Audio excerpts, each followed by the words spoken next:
pamit dinas. Tapi tiap malam aku mendengar suara pintu gudang dibuka. Aku mengintip, merekam. Astaga!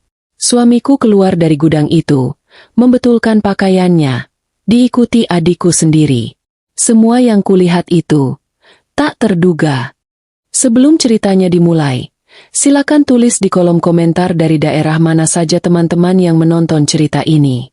Jangan lupa like dan subscribe agar channel ini bisa semakin berkembang dan bisa mempersembahkan cerita yang lebih menarik lagi. Kehidupan yang ideal. Ironisnya, aku baru menyadari betapa sempurnanya hidupku tepat di saat retakan pertama muncul. Aku Indira. Dan ini adalah rumahku, atau lebih tepatnya, rumah warisan ayahku di Malang. Sebuah rumah besar, terlalu besar untukku, suamiku Satria, dan Gita, adikku yang sedang menumpang. Rumah ini adalah benteng sekaligus sangkar. Dindingnya tinggi, halamannya luas, dan di sudut terjauh, tersembunyi oleh rimbunnya pohon beringin tua, berdirilah sebuah gudang.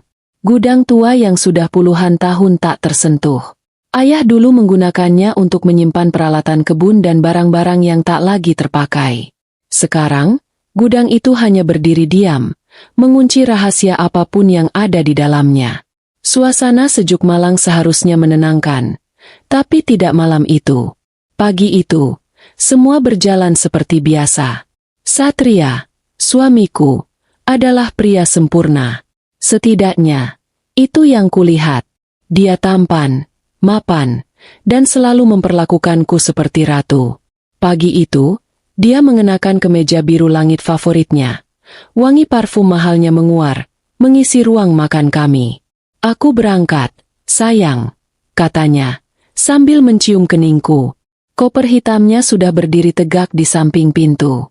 Proyek besar di Surabaya lagi? Tanyaku, mencoba menyembunyikan nada kecewa. Ini sudah minggu ketiga berturut-turut. Demi masa depan kita, Indira. Jawabnya, senyumnya tak pernah gagal meluluhkan hatiku. Cuma 4 hari. Gita kan ada di sini menemanimu. Kamu nggak akan sendirian. Aku melirik Gita, adikku. Dia sedang mengaduk teh hangat untuk ibu kami, Bu Farah, yang duduk di kursi roda di teras. Ibu memang sedang sakit-sakitan beberapa bulan terakhir. Kondisi fisiknya menurun drastis. Hati-hati ya, Mas, kata Gita, tersenyum manis. Jangan lupa oleh-oleh buat Mbak Indira. Pasti, sahut Satria, mengedipkan sebelah matanya padaku. Aku mengantarnya sampai ke mobil. Dia memelukku sekali lagi. Erat, jaga diri baik-baik. Kunci semua pintu. Jangan lupa minum vitaminmu. Aku mengangguk. Kamu juga hati-hati di jalan. Mobilnya melaju, menghilang di balik gerbang tinggi. Aku berdiri di sana sejenak, merasakan udara pagi Malang yang menusuk kulit. Ada perasaan ganjil yang merayap di hatiku.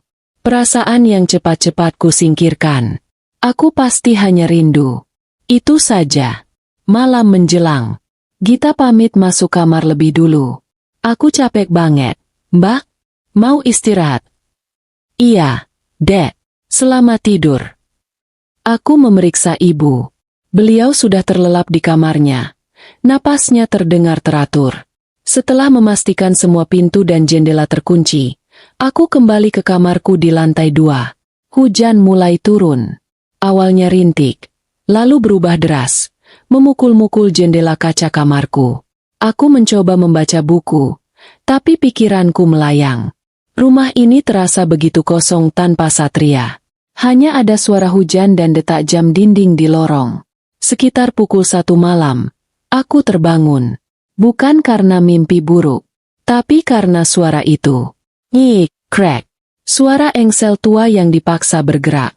Suara besi berkarat yang saling bergesekan. Jantungku serasa berhenti berdetak. Aku menahan napas, mendengarkan.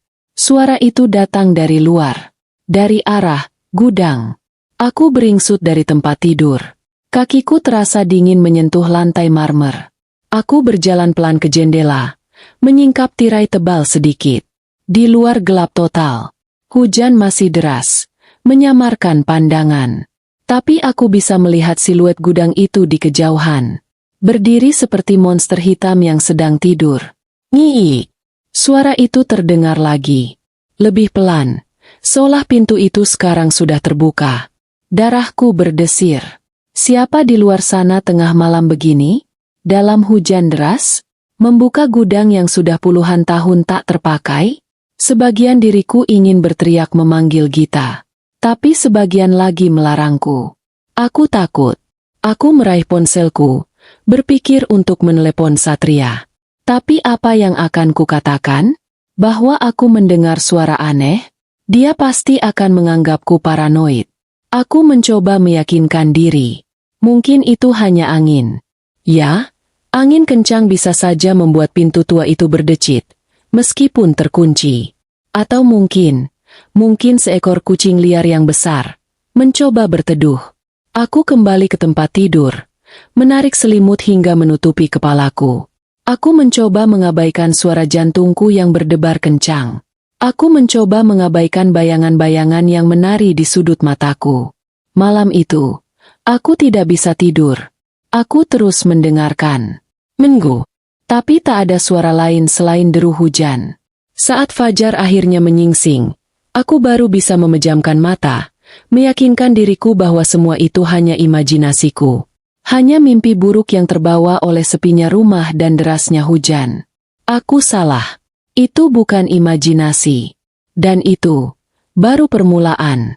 Pagi datang dengan sinar matahari yang pucat, seolah berusaha keras menembus sisa-sisa mendung semalam. Aku terbangun dengan leher kaku dan mata berat. Semalaman aku terjaga, telingaku terus awas mendengarkan, tapi tak ada suara lain yang terdengar selain hujan yang perlahan reda menjelang subuh. Aku merasa konyol. Tentu saja itu angin. Atau kucing. Apalagi, gudang itu terkunci. Aku ingat betul, beberapa bulan lalu aku menyuruh tukang kebun memeriksa gemboknya, dan dia bilang gemboknya masih kuat, meski berkarat. Aku turun untuk sarapan. Gita sudah duduk di meja makan, secangkir kopi mengepul di depannya. Dia terlihat segar, sangat kontras dengan keadaanku. Pagi, Mbak. Sapanya riang. Tidur nyenyak? Tadi malam hujannya deras banget. Yah, sampai kayak ada badai. Pagi. Iya, deras sekali. Jawabku singkat. Aku mengambil selembar roti dan mengolesinya dengan selai. Aku mengamati adikku. Dia terlihat normal. Ponsel di satu tangan, cangkir kopi di tangan lain. Mbak, kayaknya aku bakal sering lembur deh minggu ini, katanya tiba-tiba. Matanya masih terpaku pada layar ponsel. Apartemenku masih direnovasi. Untung ada Mbak, jadi aku bisa numpang. Lembur? Bukannya proyekmu sudah selesai? Tanyaku. Gita bekerja di sebuah firma desain interior. Ini proyek baru, Mbak? Dadakan. Kliennya besar. Jadi ya harus ekstra. Jelasnya, masih tanpa menatapku. Mungkin aku bakal pulang malam terus. Gak apa-apa kan, Mbak? Sendirian di rumah sama ibu. Gak apa-apa, Git. Kamu fokus saja sama pekerjaanmu, kataku. Meski sejujurnya aku sedikit kecewa. Aku berharap Gita bisa menemaniku di rumah besar ini selagi Satria dinas. Makasih ya, Mbak. Mbak Indira memang kakak terbaik, katanya. Akhirnya mengangkat wajah dan memberiku senyum lebar. Siang itu, aku menghabiskan waktu menemani ibu di teras. Kami bicara tentang banyak hal, tentang masa lalu, tentang bunga-bunga mawar favoritnya. Tapi pikiranku tak bisa jauh-jauh dari gudang itu. Setelah memastikan ibu tidur siang dengan nyaman, rasa penasaranku tak tertahankan lagi. Aku harus memastikannya sendiri. Aku berjalan ke halaman belakang. Udara masih terasa lembab sisa hujan. Rumput basah di bawah sandalku. Semakin dekat aku ke gudang, semakin kencang jantungku berdebar. Gudang itu terlihat persis seperti kemarin. Tua, kusam, dengan ket kayu yang mengelupas di mana-mana. Dan di sana, di pintunya yang besar dan kokoh, tergantung sebuah gembok. Gembok besar dan berkarat. Persis seperti yang kuingat. Aku mendekat. Aku menyentuh gembok itu. dingin dan basah. Aku menariknya. Gembok itu terkunci rapat. Sangat rapat. Aku bahkan mengguncang-guncang pintunya. Terkunci. Tak bergerak sedikit pun. Aku menghela napas lega. Kan? Cuma angin. Gumamku pada diri sendiri. Aku merasa bodoh karena sudah sepanik itu. Aku berbalik. Hendak kembali ke rumah. Tapi sesuatu di tanah menarik perhatianku. Di dekat pondasi pintu gudang, sedikit tersembunyi di balik pot gerabah tua yang pecah, ada sesuatu. Jejak lumpur. Bukan sekadar cipratan. Tapi jejak yang jelas. Seperti jejak telapak sepatu. Lumpur itu terlihat masih baru. Warnanya lebih gelap dan basah dibandingkan tanah kering di sekitarnya. Padahal bagian tanah lain yang tak terlindung atap gudang sudah mulai mengering terkena matahari pagi. Aku berjongkok. Ini bukan jejak sepatuku. Ukurannya lebih besar. Ini juga bukan jejak sepatu tukang kebun. Dia selalu memakai sepatu bot karet dengan sol berpola kotak-kotak. Jejak ini, polanya berbeda. Lebih mirip sol sepatu kerja pria. Darahku kembali berdesir. Bagaimana mungkin ada jejak lumpur di sini jika pintunya terkunci rapat dari luar? Siapa yang berdiri di depan pintu gudang ini? Aku melihat ke sekeliling. Tak ada siapa-siapa. Hanya suara angin yang berdesir di antara daun-daun pohon beringin. Aku buru-buru kembali ke rumah. Aku mengunci pintu belakang dan memastikan semua jendela tertutup rapat, meskipun hari masih siang. Malam itu, Gita benar-benar pulang larut. Dia mengirim pesan singkat pukul 10 malam. Masih di kantor. Mbak, jangan tungguin aku. Love you.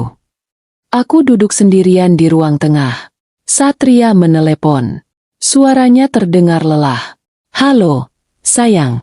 Gimana di rumah? Baik, Mas. Kamu gimana?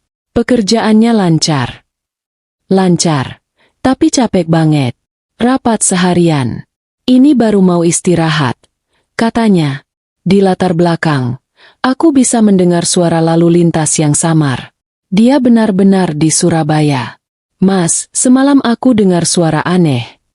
Suara apa? Tanyanya. Nadanya sedikit khawatir. Suara dari gudang. Kayak pintu dibuka. Terdengar helaan napas di seberang sana. Sayang, itu kan rumah tua. Gudangnya juga tua. Pasti cuma angin. Jangan mikir yang macam-macam. Ya, aku di sini jadi nggak tenang. Tapi Mas, tadi siang aku nemu jejak lumpur. Endira, potongnya. Kali ini lebih tegas namun tetap lembut. Kamu pasti kecapean. Atau mungkin itu jejak tukang kebun yang lupa kamu lihat kemarin. Sudah, ya. Istirahat. Minum teh hangat. Besok lusa aku pulang. Kita periksa bareng-bareng kalau kamu masih khawatir. Oke. Aku mengalah. Iya, Mas. Maaf ya, bikin kamu khawatir. Nggak apa-apa. Aku sayang kamu. Selamat tidur, ya. Telepon ditutup. Aku merasa sedikit lebih tenang, tapi juga ragu. Malam kedua. Satria masih dinas. Gita, lembur. Aku sendirian di rumah besar ini bersama ibu yang tertidur lelap. Aku tidak mematikan lampu kamarku. Aku sengaja duduk di kursi dekat jendela, menghadap ke halaman belakang. Minggu. Pukul 1 dini hari. Tidak ada hujan. Malam cerah berbintang. Hening. Lalu, suara itu datang lagi. Nyi. Lebih pelan dari semalam. Lebih hati-hati. Tapi aku mendengarnya dengan sangat jelas. Kali ini, aku tidak takut. Aku marah. Aku meraih ponselku, membuka aplikasi kamera, dan mengarahkannya ke gudang. Tapi terlalu gelap. Aku tidak bisa melihat apa-apa. Lalu, aku mendengarnya lagi. Crack. Suara pintu ditutup. Jantungku berdebar begitu kencang hingga terasa sakit. Aku duduk mematung di kursi, menatap kegelapan di mana gudang itu berada. Pola ini terulang. Suamiku pergi. Adikku pergi. Suara itu datang. Ini bukan angin. Ini bukan kucing. Dan ini jelas bukan imajinasiku. Seseorang, atau sesuatu, ada di gudang itu. Dan mereka masuk saat mengira aku sudah tidur lelap. Pagi harinya, aku tidak langsung memeriksa gudang. Aku menunggu. Aku menunggu Gita bangun. Dia baru pulang pukul 3 pagi. Aku mendengarnya masuk dengan sangat pelan. Dia turun untuk sarapan pukul 9. Terlihat sangat lelah. Lembur lagi, Git? Tanyaku, berusaha senormal mungkin. Iya, Mbak. Gila. Kliennya rese banget. Revisi terus. Keluhnya sambil menguap. Aku mau tidur lagi ya, Mbak? Ngantuk berat. Dia kembali ke kamarnya. Sekarang, aku mengambil langkah mantap ke halaman belakang. Aku tidak peduli lagi. Aku tiba di depan gudang. Gembok itu masih di sana. Terkunci. Tapi jejak lumpur yang kemarin sudah agak kering, kini bertambah. Ada jejak baru yang tumpang tindih di atasnya. Lebih segar. Lebih basah. Seseorang telah kembali ke sini tadi malam. Mereka bisa masuk dan keluar dari gudang ini, sementara gembok besar itu tetap tergantung manis di pintunya. Bagaimana? Pikiranku buntu. Aku menatap pintu kayu yang kokoh itu. Lalu mataku menangkap sesuatu. Di bagian bawah pintu, sangat dekat dengan tanah, ada celah kecil. Tidak, bukan celah. Sebuah jejak gesekan. Seolah-olah seluruh bagian pintu itu. Aku mundur selangkah. Aku merasa mual. Aku tidak gila. Aku tidak paranoid. Ada yang sangat salah di rumah ini. Aku mengeluarkan ponselku. Tapi aku tidak menelepon Satria. Aku mencari nama lain di kontakku. Reka, sahabat lamaku. Seorang ahli IT. Aku harus tahu apa yang sebenarnya terjadi. Dan aku butuh bukti. Satria pulang 2 hari kemudian. Persis seperti yang dia janjikan. Dia masuk rumah membawa senyum cerah, koper di satu tangan, dan sekotak besar oleh-oleh pia khas Surabaya di tangan lainnya. Dia memelukku erat, mencium puncak kepalaku. Wangi parfumnya yang familiar bercampur dengan aroma lelah. Aku pulang, sayang. Kangen banget. Bisiknya di telingaku. Aku memaksakan senyum. Selamat datang kembali, Mas. Pelukan itu terasa berbeda. Pelukan yang sama yang selama ini memberiku rasa aman, kini terasa seperti lilitan. Aku merasakan kemejanya, memikirkan apakah dia memakai kemeja yang sama saat dia. Tidak. Aku harus tenang. Gimana rumah? Aman? Kamu nggak dengar suara-suara aneh lagi kan? Tanyanya sambil melepas sepatu. Dia terlihat tulus. Dia terlihat khawatir. Nggak ada. Aman. Mas. Mungkin benar. Cuma angin. Dustaku. Ini adalah kebohongan pertamaku. Rasanya aneh di lidah. Gita turun dari kamarnya. Menyambut Satria dengan ceria. Wah, Mas Satria pulang. Oleh-olehnya mana? Mas? Mbak Indira pasti dijagain makannya, kan?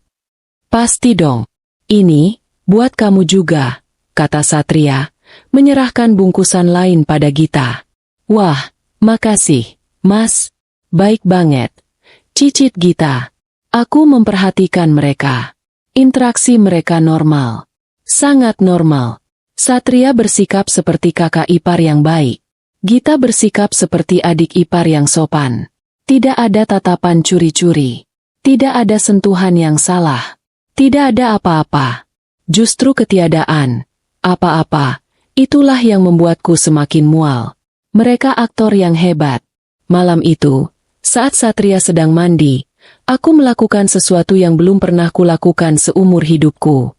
Aku mengambil ponselnya yang tergeletak di meja nakas. Tanganku gemetar. Aku merasa seperti pencuri. Aku merasa seperti istri yang buruk. Aku membuka kunci ponselnya. Aku tahu kata sandinya. Tanggal ulang tahun pernikahan kami. Ironis. Aku membuka aplikasi pesannya. Bersik. Hanya obrolan grup kantor, pesan dariku, dan beberapa spam. Aku membuka log panggilannya. Bersik. Hanya panggilan dariku, dari kantor, dan dari ibunya. Aku membuka galerinya. Puluhan fotoku. Foto kami berdua. foto ibu, dan beberapa foto selfie dirinya di depan laptop atau di lobi hotel, yang dia kirimkan padaku sebagai bukti dia sedang dinas. Ponsel itu terlalu bersih. Bersih secara tidak wajar. Seolah-olah sudah dipersiapkan untuk diperiksa.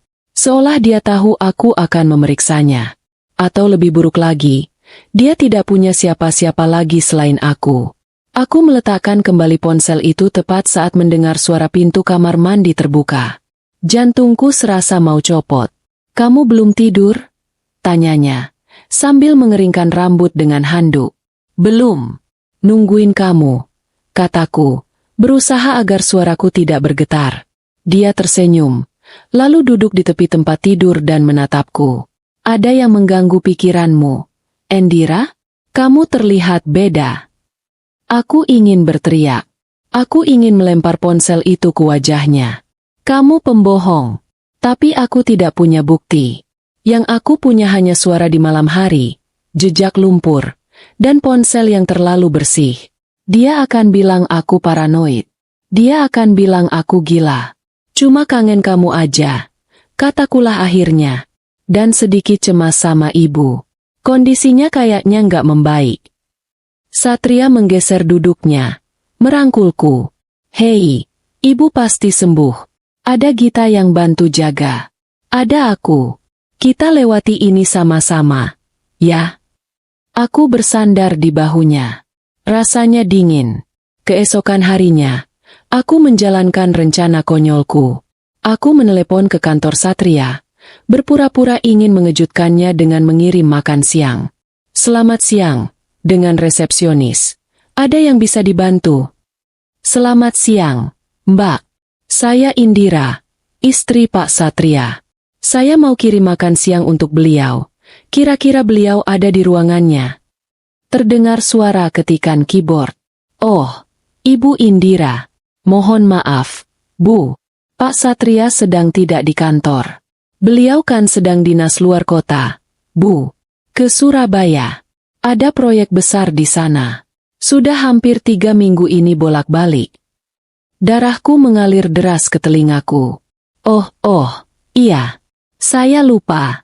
Mbak, maaf. Saya lagi sedikit pelupa akhir-akhir ini. Makasih ya, Mbak. "Iya, Bu.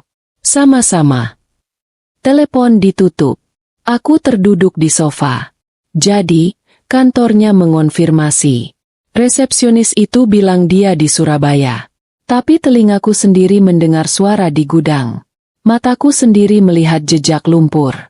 Siapa yang harus kupercayai? Telingaku?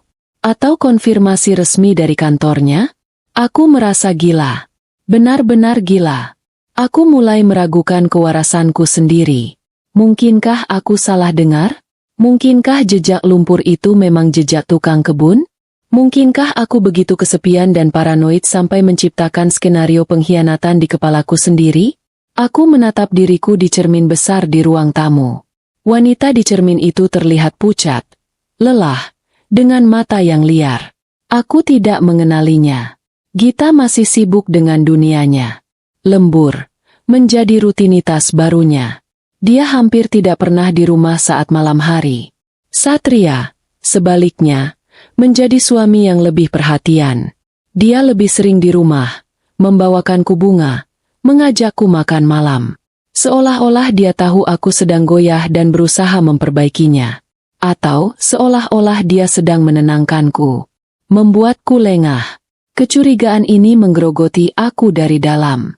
Seperti asam, perlahan-lahan melarutkan semua keyakinan dan kebahagiaan yang pernah kumiliki.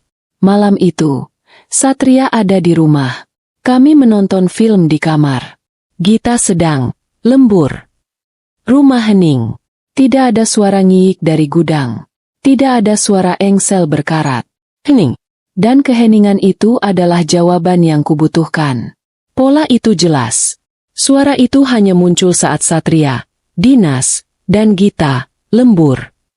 Saat mereka berdua tidak ada. Kecurigaanku bukan lagi tentang orang luar yang menyelinap masuk. Kecurigaanku kini bergeser. Aku tidak bisa menahannya lagi. Aku butuh seseorang untuk bicara. Seseorang yang tidak akan menilaiku. Seseorang yang tidak akan menyebutku gila. Keesokan paginya, aku bilang pada Satria aku ingin mengunjungi teman lama. Dia tidak curiga. Dia bahkan menawariku untuk diantar, yang kutolak dengan halus. Aku mengemudi ke sebuah kafe kecil di pinggir kota. Tempat yang tenang. Aku duduk di sudut, menunggu. 15 menit kemudian, dia datang. Raka, sahabatku sejak kuliah. Seorang jenius yang sedikit kikuk, tapi orang paling logis yang ku kenal. Endira? Ya ampun, udah berapa lama kita nggak ketemu? Kamu baik-baik aja? Tanyanya, melihat betapa tegangnya aku. Aku tidak membuang waktu. Raka, aku butuh bantuanmu. Aku kayaknya bakal gila. Dan aku menceritakan semuanya.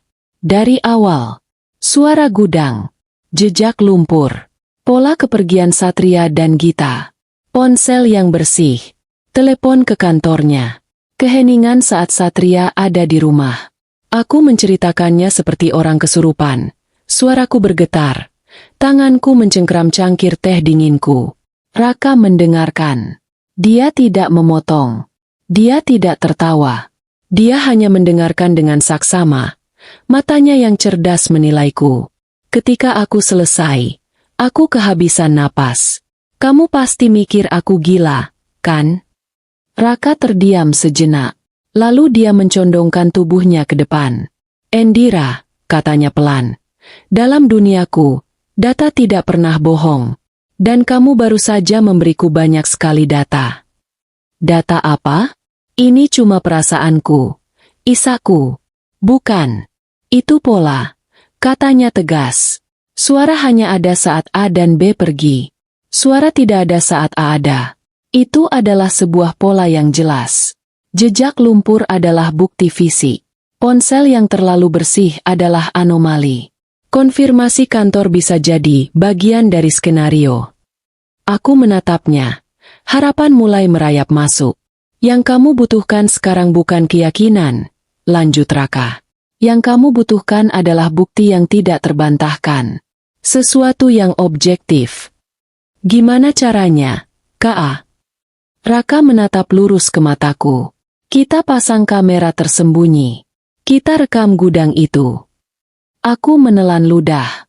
Kamera.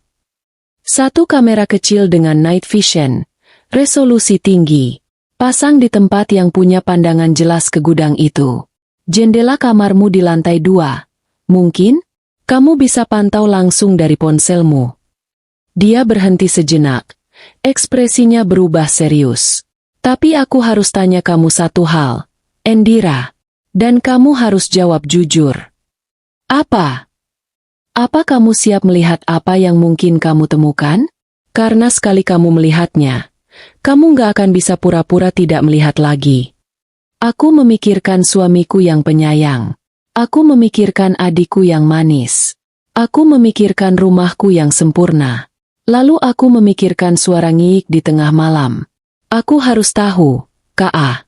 Kataku, suaraku kini mantap. Aku harus tahu siapa yang menghancurkan hidupku. Atau aku yang menghancurkannya sendiri. Hari itu tiba lebih cepat dari yang kuduga. 3 hari setelah pertemuanku dengan Raka. 3 hari yang terasa seperti setahun, di mana aku harus berpura-pura semuanya baik-baik saja. Jumat pagi, Satria sudah rapi dengan kemeja birunya lagi. Koper hitam itu lagi. Aku berangkat ya, sayang. Katanya, rutinitas yang sama. Ciuman di kening yang sama. Hati-hati, Mas. Aku tersenyum. Senyumanku kini terasa seperti topeng karet yang kaku. Aku memandangnya pergi, dan untuk pertama kalinya, aku tidak merasakan kesedihan. Yang kurasakan hanyalah dingin. Siang itu, Gita menghampiriku di taman, tempatku sedang menemani ibu berjemur. Mbak, maaf banget, katanya. Wajahnya dibuat memelas. Kayaknya aku lembur lagi malam ini. Kliennya minta revisi lagi. Bener-bener deh. Aku menatapnya. Adikku, darah dagingku. Oh, ya? Ya sudah, nggak apa-apa, Git. Kerjaanmu kan penting. Makasih, Mbak. Mbak Indira memang paling pengertian, katanya, memeluk lenganku. Aku ingin sekali menarik tanganku. Rasanya jijik. Pukul 7 malam. Gita pamit. Dia memakai blus cantik dan rok pensil. Dia terlihat profesional. Dia terlihat seperti wanita karir yang sibuk. Dia mencium pipi ibu, lalu pipiku. Aku pergi ya, Mbak. Jangan tungguin. Iya. Hati-hati. Begitu suara mobilnya menghilang dari gerbang, aku bergegas. Aku mengambil kotak kecil yang diberikan Raka. Di dalamnya ada kamera seukuran kancing baju. Raka sudah mengaturnya untukku. Terhubung ke aplikasi khusus di ponselku. Aku naik ke kamarku di lantai 2. Jendela ini punya pandangan sempurna. Langsung ke halaman belakang, lurus ke arah gudang. Aku membuka sedikit jendelanya. Di balkon kecil luar jendela, ada pot tanaman hias yang sudah agak layu. Dengan tangan gemetar, aku menyelipkan kamera itu di antara daun-daun kering. Aku mengaturnya agar lensanya mengarah tepat ke pintu gudang. Aku kembali ke dalam, menutup tirai, menyisakan celah kecil untukku mengintip. Aku membuka aplikasi di ponselku. Gambarnya muncul. Hitam putih. Berkat mode malam. Sedikit berbintik. Tapi jelas. Aku bisa melihat pintu gudang itu dengan jelas. Sekarang, tinggal menunggu. Rumah terasa begitu hening. Ibu sudah tidur sejak pukul 8. Setelah minum obatnya. Hanya ada aku dan kegelapan. Jam di dinding berdetak. Pukul 10 malam. Tidak ada apa-apa. Halaman tetap kosong. Pukul 11 malam. Mataku mulai perih. Keraguan mulai merayap lagi. Mungkin malam ini mereka tidak datang. Mungkin aku salah pasang kamera. Mungkin aku memang sudah gila. Pukul 12 malam. Aku hampir menyerah. Aku menguap. Mungkin aku harus tidur. Pukul 1 dini hari. Tepat pukul 1. Aku mendengarnya. Bahkan dari lantai 2. Dengan jendela tertutup rapat. Ngii.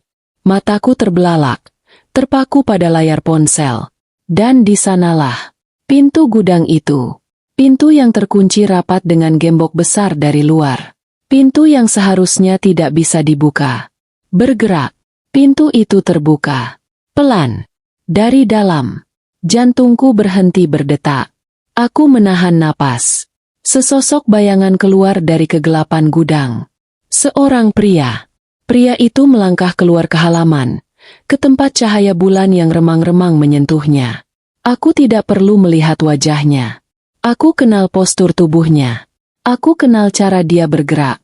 Satria. Dia tidak memakai kemeja biru yang dia pakai saat berangkat dinas. Dia memakai kaos oblong gelap yang memeluk tubuhnya. Dia berdiri sejenak, membelakangi kameraku, seolah meregangkan badan. Dia mengusap rambutnya ke belakang. Lalu dia membetulkan pakaiannya. Dia menarik kaosnya ke bawah, merapikan celana panjangnya. Dia terlihat santai. Dia terlihat lega. Pikiranku kosong. Aku tidak bisa memproses ini. Dia tidak di Surabaya. Dia tidak pernah pergi. Dia berbohong. Dia bersembunyi di gudang? Selama ini? Tapi kenapa? Getaran di tanganku begitu hebat hingga ponselku hampir jatuh. Aku memaksakan jariku untuk menekan tombol. Rekam. Aku harus merekam ini. Aku merekam. Lalu, saat aku pikir duniaku sudah tidak bisa lebih hancur lagi, sosok kedua keluar dari gudang. Sosok yang lebih kecil, lebih ramping. Seorang wanita. Wanita itu melangkah keluar, berdiri di samping Satria. Cahaya bulan menyinari rambutnya yang panjang tergerai. Aku mengenalinya. Napasku tercekat di tenggorokan. Rasanya seperti ada tangan es yang meremas jantungku. Gita. Adikku. Dia tidak memakai pakaian kerjanya. Dia memakai, ya Tuhan, dia memakai kemeja. Kemeja pria. Kemeja yang kukenali sebagai salah satu kemeja Satria yang tergantung di lemari kami. Kemeja itu kebesaran di tubuhnya. Dipakai asal-asalan seperti baju tidur, dengan kancing atas terbuka, memperlihatkan. Aku memalingkan muka, mual. Tapi aku memaksa diriku untuk melihat lagi. Aku harus melihat. Gita tertawa. Suara tawanya yang pelan dan renyah terdengar mengerikan di keheningan malam. Dia melingkarkan tangannya di leher Satria. Satria balas memeluk pinggangnya. Dan kemudian, tepat di bawah jendela kamarku, di bawah cahaya bulan, di depan pintu gudang rahasia mereka, suamiku dan adikku berciuman. Bukan ciuman singkat. Bukan ciuman kakak adik ipar. Itu ciuman yang dalam. Pendek. Penuh gairah. Ciuman dua orang yang sangat akrab. Ciuman sepasang kekasih yang sudah lama memendam rindu. Mereka berciuman seolah tidak ada hari esok. Seolah mereka adalah satu-satunya dua orang di dunia. Aku masih merekam. Aku tidak tahu bagaimana aku masih bisa berdiri. Bagaimana aku masih bisa bernapas. Rasanya setiap tarikan napas adalah serpihan kaca. Mereka akhirnya melepaskan diri. Satria mengatakan sesuatu. Gita tertawa lagi. Lalu mereka berbalik. Bukan kembali ke gudang. Mereka berjalan bergandengan tangan, pelan, santai, menuju pintu belakang rumah. Menuju dapur. Mereka akan masuk rumah. Mereka akan tidur di kamar mereka masing-masing, yang hanya terpisah beberapa langkah dari kamarku. Seolah tidak ada yang terjadi. Aku menekan tombol, stop, pada rekaman. Ponsel itu terlepas dari tanganku yang mati rasa, jatuh ke pangkuanku. Aku tidak berteriak. Aku tidak menangis. Aku tidak melakukan apa-apa. Aku hanya duduk di sana, dalam kegelapan kamarku. Hampa. Duniaku tidak runtuh. Kata itu terlalu lembut. Duniaku menguap, lenyap dalam sekejap, digantikan oleh lubang hitam yang dingin dan tak berdasar. Pria yang kunikahi, wanita yang berbagi darah denganku. Dua orang yang paling kucintai dan paling kupercayai di dunia ini. Mereka tidak hanya berselingkuh. Mereka melakukannya di bawah hidungku. Di rumahku sendiri. Di warisan ayahku. Mereka mempermainkanku. Mereka menertawakanku. Aku menatap layar ponselku. Video itu tersimpan di sana. Bukti kebohongan mereka. Bukti pengkhianatan mereka. Rasa sakit yang tadinya begitu hebat, yang membuatku nyaris pingsan, perlahan surut. Dan di tempatnya yang kosong, sesuatu yang lain mulai tumbuh. Sesuatu yang dingin. Sesuatu yang tajam. Sesuatu yang gelap. Bukan lagi kesedihan. Ini adalah amarah. Amarah yang murni dan membara. Mereka pikir aku bodoh. Mereka pikir aku lemah. Mereka salah. Aku duduk dalam gelap. Entah berapa lama. Mungkin 10 menit. Mungkin 1 jam. Waktu kehilangan artinya. Yang ada hanya layar ponsel di pangkuanku. Layarnya sudah mati, tapi bayangan video itu terpatri di mataku. Astaga! Suamiku keluar dari gudang itu sambil membetulkan pakaiannya. Diikuti adikku sendiri. Rekaman itu. Suara tawa Gita. Cara Satria merapikan celananya. Ciuman itu. Rasanya seperti ada yang menancapkan pisau es ke dadaku. Lalu memutarnya perlahan. Dinginnya menjalar. Membekukan darahku. Membuatku kaku. Aku tidak bisa menangis. Air mata terasa seperti kelemahan yang tidak pantas kuberikan pada mereka. Aku mendengar suara pintu di lantai bawah. Pelan. Lalu suara langkah kaki. Gita. Dia kembali ke kamarnya. Beberapa menit kemudian, langkah kaki yang lain. Satria. Dia masuk ke kamar mandi di seberang lorong. Mereka ada di rumah ini. Mereka tidur di bawah atap yang sama denganku. Itu. Keinginan pertama yang meledak di benakku adalah kehancuran. Aku ingin mengambil ponsel ini, menyerbu ke kamar Gita, menyalakan lampunya, dan melemparkan ponsel ini ke wajahnya. Aku ingin dia melihat apa yang kulihat. Lalu aku ingin berlari ke kamar mandi, mendobrak pintunya, dan menunjukkannya pada Satria. Aku ingin melihat wajah mereka. Aku ingin melihat kepanikan mereka. Aku ingin mereka tahu bahwa aku tahu. Aku ingin mereka menderita. Tanganku sudah mengepal. Kakiku sudah bergerak. Siap bangkit dari kursi. Aku akan melakukannya. Aku akan mengakhiri sandiwara ini malam ini juga. Lalu, dari kamar sebelah kamarku, aku mendengar suara. Uhuk, uhuk. Suara batuk yang kering dan lemah. Ibu. Aku membeku. Semua amarah, semua keinginan untuk menghancurkan, mendadak surut, tergantikan oleh rasa dingin yang lain. Rasa dingin yang menusuk tulang. Ibu. Kondisinya yang terus memburuk. Obat-obatan yang disiapkan Gita setiap malam. Wajah Gita yang selalu tersenyum manis saat menyuapi ibu. Diminumnya. Bu, biar cepat sembuh. Gita, yang baru saja keluar dari gudang, memakai kemeja suamiku. Logika. Sebuah kata yang aneh, yang tiba-tiba muncul di tengah badai emosiku. Luka dan logika. Jika aku melabrak mereka sekarang, apa yang akan terjadi? Mereka akan panik. Mereka akan menyangkal. Video itu cuma salah paham. Mbak, Mas Satria kedinginan. Aku pinjamkan kemeja. Bohong. Mereka akan berbohong. Mereka akan memutarbalikkan fakta. Mereka akan menyebutku gila, pencemburu, paranoid.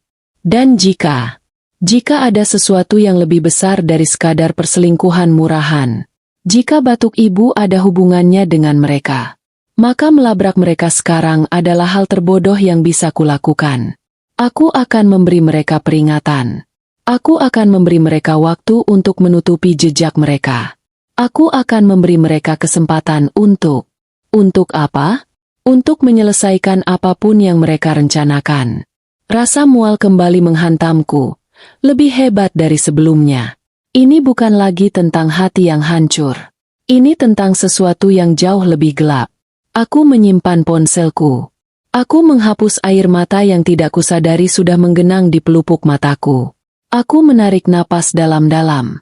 Aku harus menahan diri. Aku harus lebih pintar dari mereka.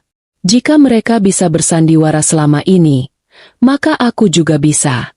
Aku harus mengumpulkan bukti. Bukan hanya bukti perselingkuhan. Aku butuh bukti yang bisa mengunci mereka selamanya. Aku butuh Raka. Pagi harinya, aku bersikap seolah tidak terjadi apa-apa. Ini adalah penampilan terberat dalam hidupku. Aku turun untuk sarapan.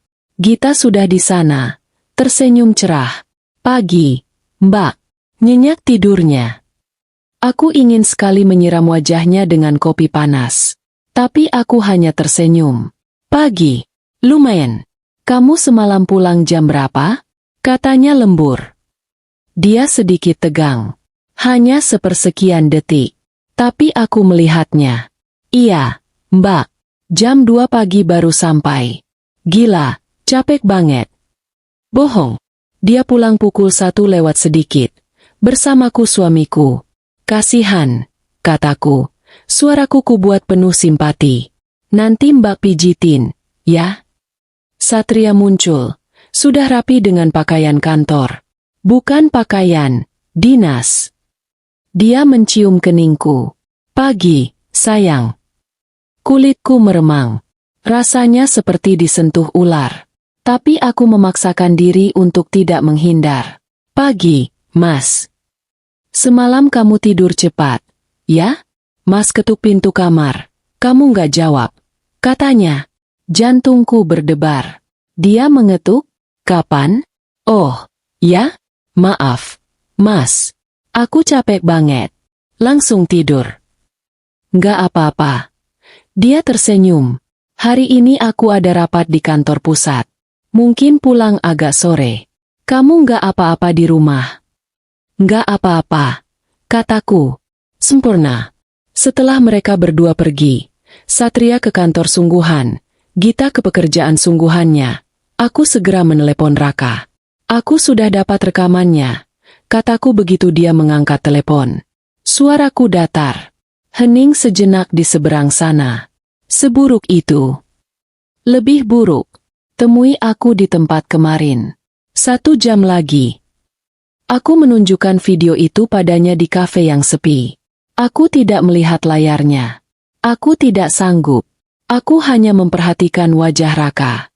Wajahnya mengeras. Dia mengumpat pelan. Brengsek. Suamimu dan adikmu sendiri, Endira.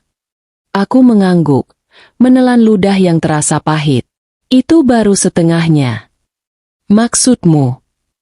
Aku nggak melabrak mereka, kataku. Semalam, aku sadar. Ibuku, kondisinya makin parah. Gita yang merawatnya. Gita yang siapkan obatnya. Mata Raka melebar. Endira, jangan bilang. Aku nggak tahu, Ka, potongku cepat. Tapi instingku bilang ini lebih besar dari sekadar seks di gudang. Mereka nggak mungkin sebodoh itu. Mengambil risiko ketahuan hanya untuk itu. Raka terdiam. Dia memutar ulang video itu. Lagi. Dan lagi. Tapi kali ini, dia tidak melihat ke arah Satria dan Gita. Dia menyipitkan mata, melihat sesuatu yang lain. Tunggu, katanya. Dia memperbesar video itu. Gambarnya pecah, tapi masih terlihat. Lihat apa? Tanyaku, terpaksa ikut melihat. Bukan mereka. Raka menunjuk ke sudut atas rekaman. Di dekat atap gudang, di bagian yang gelap. Lihat itu. Aku menyipitkan mata. Apa? Aku nggak lihat apa-apa. Itu, katanya, jarinya menekan layar. Lihat uap ini? Samar banget, tapi konsisten. Lihat, mengepul pelan. Itu bukan asap rokok. Aku melihatnya. Ya, gumpalan tipis yang bergerak. Itu bukan gudang biasa, Endira, kata Raka, suaranya serius. Gudang tua nggak butuh ventilasi pembuangan udara di jam 1 dini hari. Itu uap panas. Atau pembuangan kimia. Uap dari sesuatu yang dimasak. Sesuatu yang butuh sirkulasi udara besar. Perutku melilit.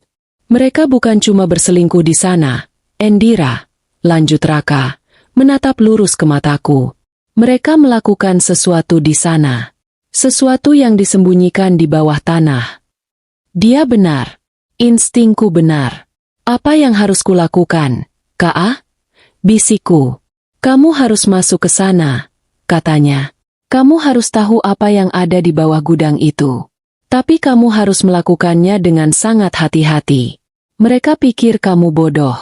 Sekarang, kamu harus jadi bodoh. Aku kembali ke rumah sore itu dengan sebuah rencana. Bukan lagi rencana yang didorong oleh amarah atau kesedihan. Tapi rencana yang dingin dan penuh perhitungan. Raka benar. Mereka pikir aku bodoh, penurut, dan manja.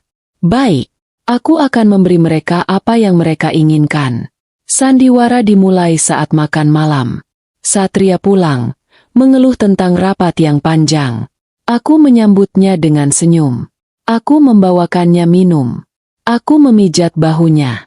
Capek banget ya, Mas? Kasihan. Kataku dengan nada manja yang kubuat-buat. Dia terlihat sedikit terkejut, tapi senang. Iya, sayang. Tapi dipijit kamu gini, langsung hilang capeknya. Dia membelai tanganku. Aku menahan keinginan untuk menarik tanganku. Gita juga ada di sana. Dia tidak lembur malam itu. Mbak, tadi ibu makannya lahap banget. Kata Gita, bangga. Obatnya juga udah diminum semua. Oh ya? Bagus dong. Aku tersenyum pada adikku. Senyuman palsu terlebar yang bisa kuberikan. Makasih ya, Git.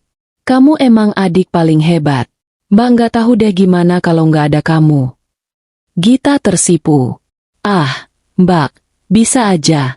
Udah kewajibanku, kan? Malam itu, di tempat tidur, aku melakukan hal yang paling menjijikan. Aku bersandar pada Satria saat kami menonton televisi. Aku bersikap seolah aku adalah istri yang paling bahagia di dunia. Aku harus membuatnya lengah. Aku harus membuatnya percaya bahwa aku tidak curiga sama sekali. Mas, kataku pelan. Aku kangen deh liburan. Nanti kalau proyek kamu selesai, kita liburan ya? Berdua aja. Dia menoleh, tersenyum. Pasti, sayang. Kamu mau kemana? Ke Bali lagi. Terserah Mas aja. Yang penting berdua, kataku. Dia memelukku lebih erat. Iya, sayang. Pasti. Kebohongan di atas kebohongan. Kami berdua adalah pembohong ulung. Ternyata, hari-hari berikutnya, aku adalah bayangan dari diriku yang dulu. Aku menjadi Indira yang lebih bodoh, lebih manja, lebih tidak peduli pada apapun selain belanja dan perawatan salon. Aku sengaja membicarakan hal-hal sepele. Tas baru, gosip artis. Aku membuat diriku terlihat dangkal. Satria dan Gita menelan umpanku bulat-bulat. Aku bisa melihatnya dari cara mereka bicara padaku. Mereka semakin santai. Mereka tidak lagi berbisik-bisik saat aku datang. Mereka menganggapku tidak ada. Sempurna. Aku menunggu kesempatanku. Aku butuh waktu di mana Satria benar-benar pergi ke kantor. Bukan, dinas, palsu, dan Gita juga sibuk di luar. Hari itu datang seminggu kemudian. Hari Rabu. Satria ada rapat penting dengan klien dari Jakarta di kantornya di pusat kota. Gita bilang dia harus mengurus material untuk klien barunya seharian penuh. Rumah itu akan kosong. Hanya ada aku dan ibu. Dan pembantu rumah tangga yang selalu pulang sebelum tengah hari. Tapi aku punya satu masalah. Kunci. Gudang itu terkunci dengan gembok besar. Aku tahu dari rekamanku bahwa mereka membuka pintu gudang itu. Berarti salah satu dari mereka memegang kuncinya. Gita. Aku yakin Gita yang membawanya. Dia lebih ceroboh daripada Satria. Pagi itu, sebelum Gita berangkat, aku menjalankan rencanaku. Dia sedang sarapan terburu-buru. Aku, tidak sengaja, menumpahkan segelas jus jeruk di atas tas kerjanya. Ya ampun, Mbak, serunya, kaget dan kesal. Aduh, maaf, Git, maaf banget. Tangan Mbak licin. Aku langsung mengambil lap, berpura-pura panik. Sini, biar Mbak bersihkan. Aduh, ini tasku mahal, Mbak. Nanti lengket. Gerutunya. Dia mengambil tas itu dan membawanya ke wastafel dapur untuk mengelapnya sendiri. Saat itulah aku beraksi. Dalam sepersekian detik saat dia membelakangiku, aku mengambil dompet kecil dari dalam tasnya yang terbuka. Bukan dompet uang, tapi dompet kecil tempat dia biasa menyimpan kunci-kunci. Aku tahu dia tidak akan langsung sadar. Aku bergegas ke kamarku. Mbak, ambil tisu basah dulu di atas. Teriakku. Di kamar. Tanganku gemetar. Aku membuka dompet kunci itu. Ada kunci mobil, kunci apartemen lamanya, kunci laci dan di sana. Satu kunci kuningan yang tua. Warnanya kusam dan bentuknya beda sendiri. Kunci gembok gudang. Jantungku berdebar kencang. Aku mengambil kunci itu. Lalu memasukkan kembali dompet kunci itu ke dalam saku jubah tidurku. Aku kembali ke dapur. Gita masih menggerutu sambil mengeringkan tasnya. Maaf ya, Git. Nanti Mbak ganti deh kalau rusak. Kataku, pura-pura merasa bersalah. Nggak usah, Mbak. Tapi lain kali hati-hati dong. Katanya ketus. Aku mengembalikan dompet kuncinya ke dalam tas saat dia tidak melihat. Dia tidak akan sadar kunci itu hilang sampai dia membutuhkannya lagi. Dan saat itu, aku harap semuanya sudah terlambat. Pukul 11 siang. Pembantu sudah pulang. Ibu sedang tidur siang di kamarnya. Aku sendirian. Aku menggenggam kunci kuningan itu. Rasanya dingin di telapak tanganku yang berkeringat. Aku berjalan ke halaman belakang. Matahari bersinar terik, membuat suasana semakin mencekam. Pohon beringin itu terlihat seperti penjaga yang menakutkan. Aku berdiri di depan pintu gudang. Gembok besar berkarat itu tergantung di sana. Sebuah lelucon yang kejam. Aku memasukkan kunci itu ke lubang gembok. Tanganku gemetar hebat sampai aku harus mencobanya 2 kali. Klik. Bunyi pelan itu terdengar seperti ledakan di keheningan siang hari. Aku menarik kunci. Gembok itu terbuka.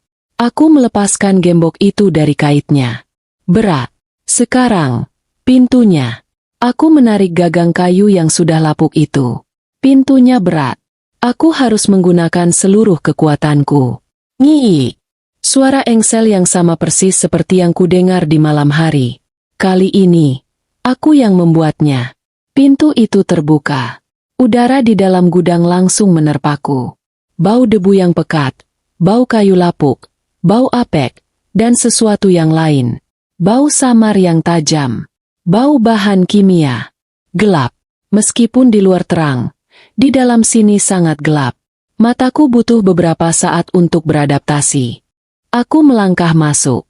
Lantainya tanah yang dipadatkan, bercampur semen yang pecah-pecah.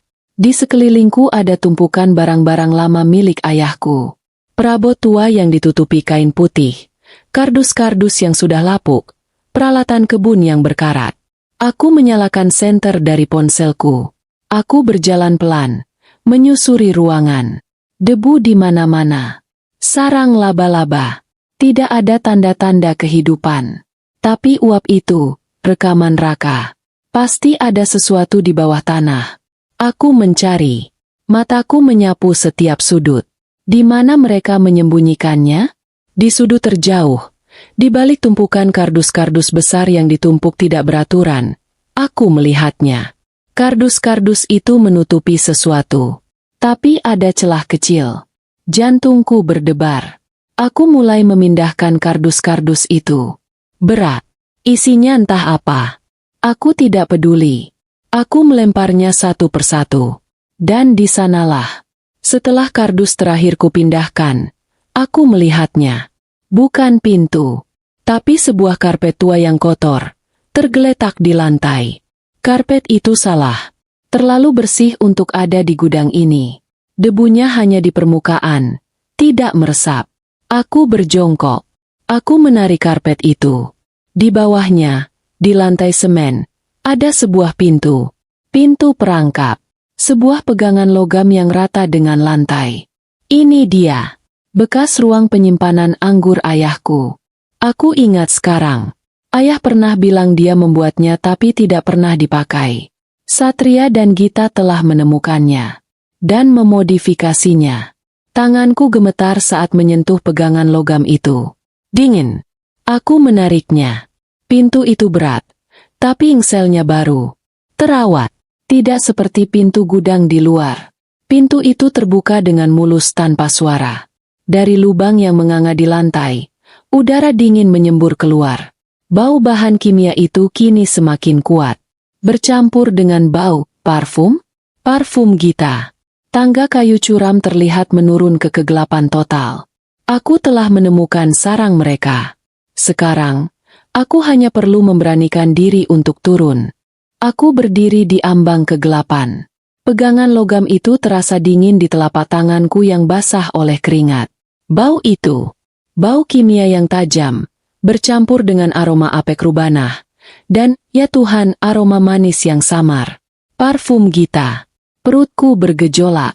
Rasa takut yang dingin merayap di punggungku, menyuruhku untuk menutup pintu ini, menguncinya, menumpuk kembali kardus-kardus itu, dan berlari. Lari sejauh mungkin dari rumah ini. Tapi aku tidak bisa. Aku sudah sejauh ini. Aku harus tahu. Aku harus melihat neraka macam apa yang mereka bangun di bawah kakiku. Aku menarik napas dalam-dalam, menahan bau itu. Satu-satunya cahaya hanyalah dari senter ponselku, yang gemetar di tanganku. Aku mengarahkan sinarnya ke lubang yang menganga. Tangga kayu. Menghilang ke dalam kegelapan pekat. Kakiku terasa seperti timah. Berat. Tapi aku memaksanya bergerak. Satu langkah. Kayu itu berderit pelan di bawah bebanku. Aku membeku. Mendengarkan. Hening. Hanya suara napasku sendiri yang terengah-engah. Aku melanjutkan. Langkah demi langkah. Aku menuruni tangga itu. Semakin dalam aku turun, udara semakin dingin dan lembab. Bau kimia itu semakin menyesakkan. Rasanya seperti 10 menit. Meski mungkin hanya 30 detik. Akhirnya, kakiku menyentuh lantai yang kokoh. Bukan tanah. Lantai beton. Aku menyapukan sinar senterku ke sekeliling. Ruangan itu tidak besar. Mungkin 4 kali 4 meter. Tapi ini bukan gudang anggur tua. Ini bersih. Terlalu bersih. Jantungku serasa diremas. Di satu sudut, persis di hadapanku, ada sebuah kasur. Bukan tempat tidur, hanya kasur yang diletakkan di lantai, dengan spray kusut berwarna gelap. Di sampingnya, sebuah peti kayu tua difungsikan sebagai meja nakas.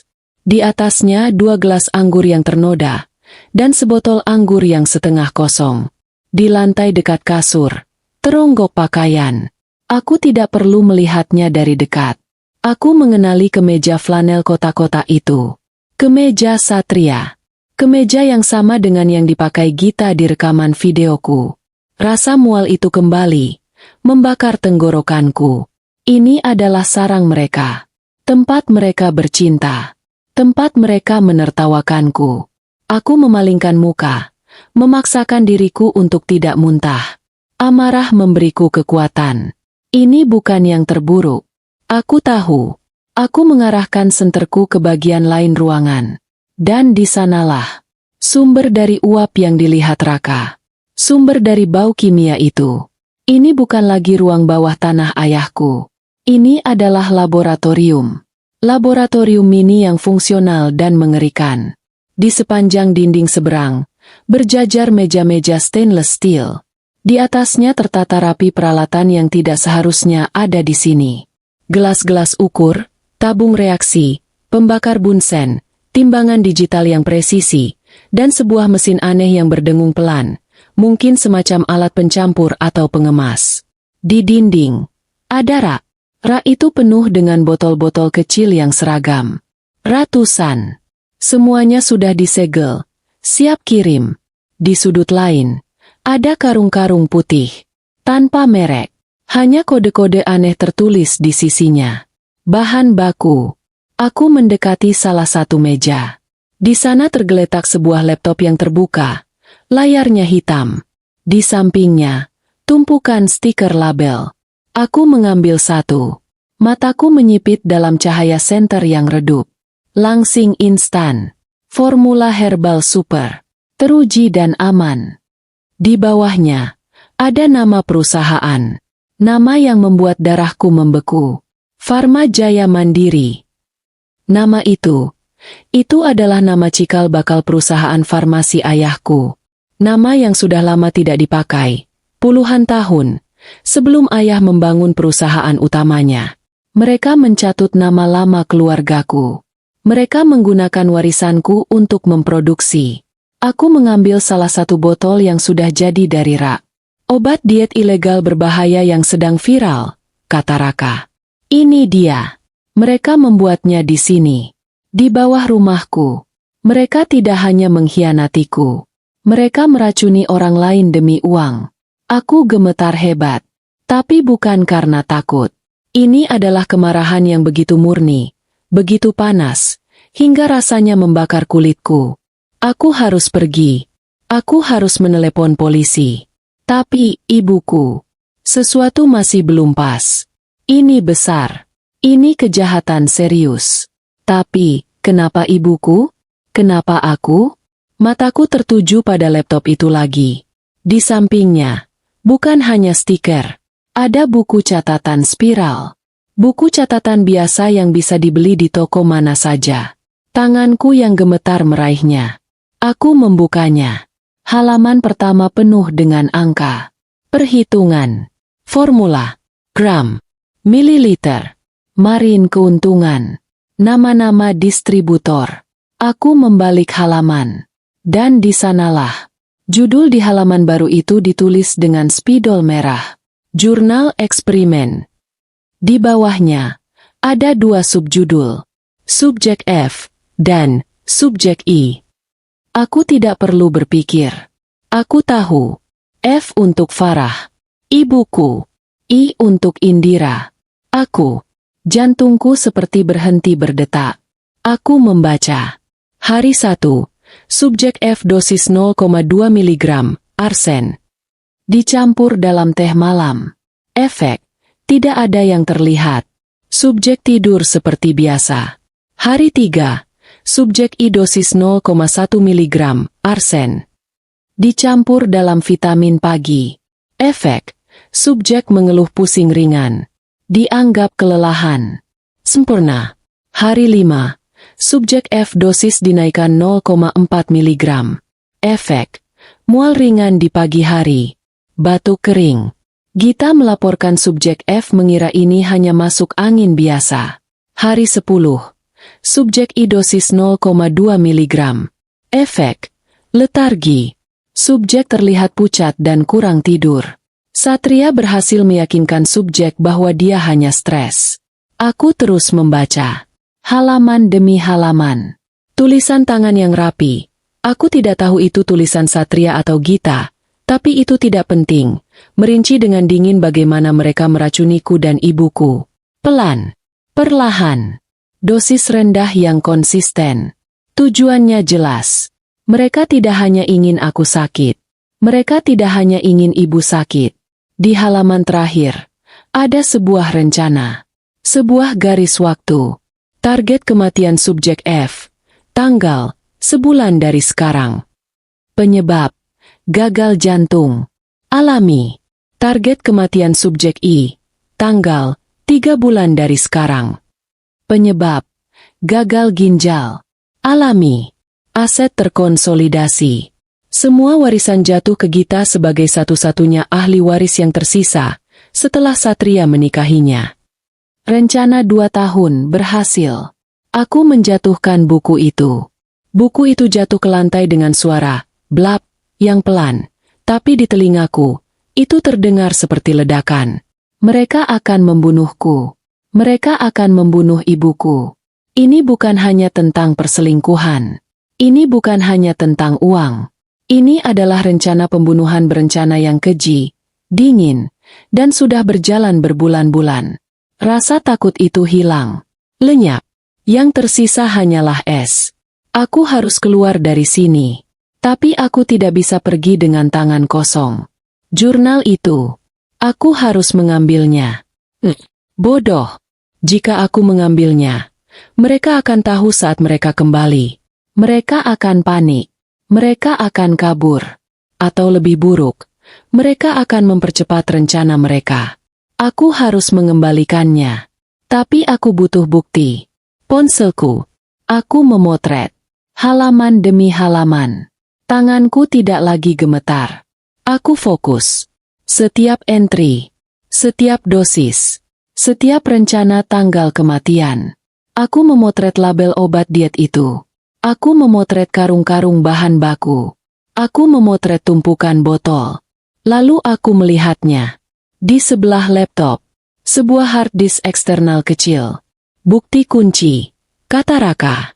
Aku tidak berani menyalakan laptopnya. Aku tidak tahu kata sandinya. Tapi hard disk ini. Mungkin ini adalah salinannya. Aku tidak bisa mengambilnya. Mereka akan sadar. Tapi di sebelah hard disk itu, ada sebuah vial kecil, terpisah dari yang lain. Di atasnya ada tulisan tangan, arsen, stok murni. Aku mengambilnya. Aku juga mengambil 1 botol obat diet yang sudah jadi dari rak. Aku menaruhnya di sakuku. Aku meletakkan kembali jurnal itu persis di tempatnya. Aku menutupnya. Aku berjalan mundur. Pelan. Menyapu lantai dengan ujung sepatuku untuk menutupi jejak kakiku. Meski aku tahu itu sia-sia. Aku menaiki tangga, tidak pernah sekalipun membelakangi laboratorium itu. Di atas, aku menutup pintu perangkap itu. Bunyinya nyaris tak terdengar. Aku memasang kembali karpetnya. Lalu aku menumpuk kembali kardus-kardus itu. Satu persatu. Di tempat yang sama. Aku berusaha mengingat posisi setiap lipatan dan sobekan di kardus-kardus itu. Saat selesai, semuanya terlihat normal, seperti gudang tua yang berdebu. Aku berjalan keluar, mengunci gembok itu dengan kunci kuningan. Klik. Aku kembali ke rumah di bawah sinar matahari yang sama teriknya. Tapi dunia sudah tidak lagi sama. Warnanya sudah hilang. Aku bukan lagi Indira. Aku tidak tahu aku ini siapa. Tapi aku tahu apa yang harus kulakukan. Mereka sudah menulis skenarioku. Mereka sudah menetapkan tanggal kematianku. Baik. Sekarang, Giliranku yang menulis akhir cerita ini. Aku masuk ke rumah. Aku tidak ingat bagaimana aku bisa berjalan dari gudang ke kamarku. Kakiku bergerak sendiri. Pintu kamar tertutup. Terkunci. Aku bersandar di pintu. Punggungku dingin menempel di kayu. Lalu, tubuhku menyerah. Aku berlari ke kamar mandi. Aku muntah. Aku memuntahkan semua sarapan yang tidak kuingat ku makan. Aku memuntahkan semua ilusi tentang hidupku yang sempurna. Yang keluar hanyalah cairan pahit yang membakar tenggorokan.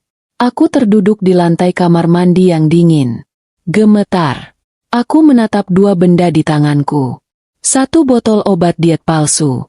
Satu vial kecil berisi racun. Aku bisa mati sekarang. Mereka bisa membunuhku. Tapi kemudian aku memikirkan ibuku. Subjek F. Batuknya. Kelelahannya. Es itu kembali. Rasa dingin yang menenangkan dan mematikan. Aku bangkit. Aku mencuci muka. Aku berkumur. Aku menatap bayangan di cermin. Mataku bengkak. Wajahku pucat. Tapi mataku tidak lagi takut. Mataku kosong. Dan di dalam kekosongan itu, ada api. Aku mengambil ponselku. Jariku dengan mantap menekan nomor Raka. Dia mengangkat di dering kedua. Endira? Gimana? Suaraku keluar. Serak. Tapi stabil. K.A. Kataku. Ini lebih buruk dari yang kita bayangkan. Ini bukan cuma obat ilegal. Aku berhenti sejenak. Mengambil napas. Ini pembunuhan. Mereka meracuniku. Mereka meracuni ibuku. Pelan-pelan. Aku punya buktinya. Aku butuh kamu. Sekarang, bawa semua peralatanmu. Hening di seberang sana. Aku bisa mendengar napasnya yang tertahan. Peralatan apa? Tanyanya pelan. Peralatan terbaikmu, kataku. Aku tidak mau lapor polisi. Belum. Aku butuh rekaman. Aku butuh mereka mengaku. Bawa kamera. Bawa penyadap suara. Kita akan memasang perangkap. Endira, ini gila. Ini terlalu berbahaya. Kita harus ke polisi. Polisi. Aku tertawa. Suaranya terdengar asing dan mengerikan di telingaku sendiri. Polisi akan datang. Satria akan bicara. Dia licin. K.A. Dia akan menyalahkan Gita. Gita akan menangis. Bilang dia dipaksa. Mereka akan saling tuduh. Buktiku? Foto di ponsel? Jurnal yang bisa mereka bakar kapan saja? Vial ini? Mereka akan bilang aku menjebak mereka. Aku tidak mau mereka lolos. Aku mau mereka hancur. Hancur sehancur-hancurnya. Dengan kata-kata mereka sendiri. Aku mendengarnya menghela napas panjang. Aku di jalan. Katanya. Jangan lakukan apa-apa sampai aku tiba. Kunci pintumu. 1 jam kemudian, Raka ada di kamarku. Dia terlihat pucat setelah aku menceritakan semuanya. Dia memandangi foto-foto di ponselku. Wajahnya mengeras. Bajingan, bisiknya. Dia menatapku. Kamu monster. Endira. Tapi monster yang ada di pihak kita. Jangan puji aku. Kataku datar. Kita tidak punya banyak waktu. Gita bilang dia akan pulang sore ini. Satria juga. Kita harus bergerak sekarang. Mereka bisa pulang kapan saja. Tidak akan, kataku. Aku sudah memikirkannya. Aku mengambil ponselku, menelepon Gita. Dia mengangkat. Halo, Mbak? Ada apa? Git. Ya ampun. Kamu di mana? Mbak panik banget. Ini ibu tiba-tiba sesak napas. Aku membuat suaraku seolah aku diambang tangis. Apa? Sesak? Kok bisa? Mbak udah kasih obat? Suaranya terdengar bukan panik, tapi kesal. Kesal karena rencananya terganggu. Udah, tapi nggak membaik. Kamu di mana? Cepet pulang, Git. Mbak takut. Iya, Mbak. Aduh, ini aku lagi di jalan. Tapi macet banget. Beneran deh. Mungkin 1 jam lagi baru sampai. Mbak, coba panggil dokter aja. Dokter? Kamu tahu Mas Satria nggak suka orang asing masuk rumah. Udah, kamu cepet pulang. Aku tunggu. Aku menutup telepon. Dia bohong, kataku pada Raka. Dia tidak terjebak macet. Dia hanya tidak mau pulang cepat. Dia kesal. Itu memberi kita waktu. Setidaknya 1 jam. Aku menelepon Satria. Mas di mana? Ibu sesak napas. Apa? Sesak? Kamu serius? Endira? Ini Mas lagi rapat penting banget sama klien. Nggak bisa ditinggal. Kamu panggil Gita. Gita kan? Gita kejebak macet. Mas, pulang. Aku takut. Sayang, tenang.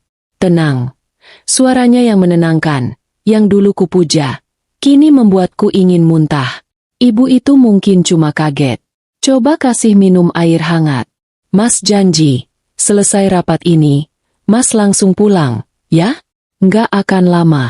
1 jam. Maksimal 1,5 jam. Oke, kamu bisa kan? Tapi, Mas. Sudah ya, sayang. Mas harus pergi. Kliennya udah nunggu. I love you. Dia menutup telepon. Aku menatap Raka. Mereka tidak akan pulang. Mereka tidak peduli. Mereka sibuk. 1,5 jam. Lebih dari cukup. Raka mengangguk. Wajahnya serius. Oke, ayo. Kami bergerak seperti tentara. Kami kembali ke gudang. Kali ini, aku membuka gembok tanpa gemetar. Aku memindahkan kardus-kardus itu dengan efisien. Aku membuka pintu perangkap. Bau kimia itu menyambut kami. Raka berhenti sejenak di tangga. Ini gila. Fokus. K.A. Perintahku. Kami turun ke sarang ular itu. Raka langsung bekerja. Dia seperti dokter bedah di ruang operasi. Dia membuka tasnya yang penuh dengan alat-alat canggih. Kamera pertama, di sini. Bisiknya, menunjuk ke sebuah lubang ventilasi kecil di langit-langit. Menghadap langsung ke meja lab dan kasur itu. Dia memasang kamera seukuran kancing dengan cepat. Mikrofon. Sensitivitas tinggi. 1 di bawah meja lab. Dia menempelkan sebuah chip kecil. 1 lagi di dekat kasur. Mereka mungkin bicara. Aku menahan mualku. Bagus. Mata Raka tertuju pada laptop. Hard disk itu. Kamu bilang ada hard disk. Itu, kataku. Raka tidak menyentuhnya. Dia mengeluarkan perangkat lain. Aku nggak akan ambil. Aku akan salin. Mirroring. Dia nggak akan tahu datanya disalin. Dia menghubungkan beberapa kabel. Proses penyalinan dimulai. Bar hijau itu bergerak sangat lambat. Berapa lama? Tanyaku cemas. 10 menit. Mungkin 15. 15 menit terasa seperti selamanya. Kami berdiri dalam diam di rubanah yang dingin itu. Hanya suara dengungan samar dari mesin penyalin data. Aku menggunakan waktu itu. Aku pergi ke kamar ibuku. Aku mengambil botol obat yang selalu disiapkan Gita di meja samping tempat tidurnya. Aku membuang semua isinya ke toilet. Aku membilasnya sampai bersih. Lalu aku mengisinya. Bukan dengan racun. Aku sudah mampir ke apotek setelah bertemu Raka tadi pagi. Aku membeli vitamin. Vitamin biasa, yang bentuk dan warnanya mirip dengan pil racun mereka. Ini adalah kemenangan pertamaku. Malam ini, ibuku akan minum vitamin. Bukan arsenik. Aku kembali ke rubanah. Selesai, bisik Raka. Dia mencabut kabel-kabelnya. Dia kini punya salinan penuh dari hard disk itu. Jurnal, catatan keuangan, video. Video apa? Tanyaku. Raka tidak menatapku. Jangan tanya. Endira, kamu nggak mau tahu. Kami membersihkan jejak kami. Kami memastikan tidak ada yang berubah. Kami naik. Kami menutup pintu perangkap. Kami menyusun kardus. Kami mengunci gudang. Saat kami hampir sampai di rumah utama, ponselku berdering. Gita. Mbak. Aduh, maaf banget. Ini beneran macet parah. Aku baru mau sampai. Ibu gimana? Aku tersenyum. Nggak apa-apa, Git. Udah mendingan. Tadi kayaknya cuma kaget aja. Udah bisa napas normal lagi. Oh syukurlah. Dia terdengar lega? Atau kecewa? Ya udah, ini aku 5 menit lagi sampai rumah, ya. Raka sudah pergi lewat pintu samping. Aku sendirian lagi. Aku duduk di kamarku. Di ponselku, kini ada aplikasi baru. Aplikasi yang terhubung langsung ke mata dan telinga di rubanah itu. Layarnya masih hitam. Suaranya masih sunyi. Satria pulang 1 jam kemudian. Dia membawakanku bunga. Maaf ya, sayang. Tadi bener-bener nggak bisa ditinggal. Nggak apa-apa, Mas. Kataku. Mengambil bunga itu. Ibu udah tidur. Kayaknya cuma kecapean. Malam itu, kami makan malam seperti keluarga normal. Satria membicarakan rapatnya. Gita mengeluh tentang kliennya. Aku mendengarkan, tersenyum, mengangguk. Tapi di dalam sakuku, ponselku terasa berat. Perangkap sudah terpasang. Aku bukan lagi domba yang menunggu untuk disembelih. Aku adalah laba-laba. Dan ini adalah jaringku. Sekarang, aku hanya perlu menunggu mereka kembali ke sarangnya. Dan Satria baru saja memberiku petunjuk kapan itu akan terjadi. Ah, lega banget. Katanya sambil meregangkan badan setelah makan malam. Proyek di Surabaya itu akhirnya selesai. Kayaknya minggu ini Mas nggak perlu dinas lagi. Dia menatapku, tersenyum.